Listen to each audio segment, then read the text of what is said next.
लेकिन कल बहुत महत्वपूर्ण फैसले किसानों के पक्ष में हुए हैं। एक, पूरे देश के किसानों को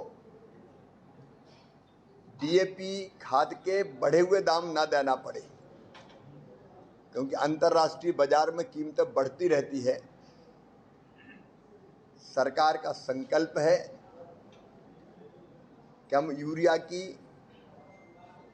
डीएपी के 50 किलो के बैग को 1350 रुपये में ही किसानों को देंगे, और इसके लिए कल 3800 करोड़ रुपए से ज़्यादा की सब्सिडी कैबिनेट ने स्वीकृत की है,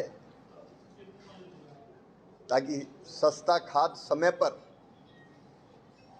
किसानों को मिलता रहे। कल एक और महत्वपूर्ण फैसला हुआ, प्रधानमंत्री फसल बीमा योजना प्राकृतिक आपदा में किसानों की फसल बर्बाद होने के बाद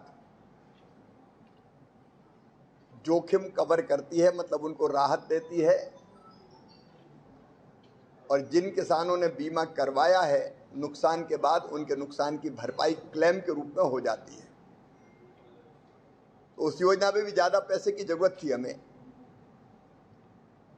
69,000 करोड़ रुपए से ज़्यादा की आवश्यकता थी, और बजट में स्वीकृति केवल 66,000 करोड़ रुपए की थी। इसलिए कल कैबिनेट ने जो आवश्यक धनराशि है वो भी फसल बीमा योजना के लिए स्वीकृत की है। एक शिकायत फसल बीमा योजना में आती थी कि कई बार जो क्रॉप कटिंग एक्सपेरिमेंट होते हैं उससे लोग संतुष्ट नहीं होते थे। किसी को लगता था नुकसान ज़्यादा हो गया, हमको कम मिला, किसी का कम हुआ, उसको ज़्यादा मिल गया।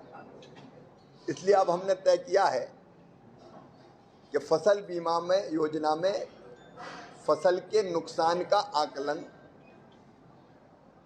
हम टेक्नोलॉजी का इस्तेमाल करते हुए करेंगे, और इसलिए रिमोट सेंसिंग के माध्यम से नुकसान आंका जाएगा।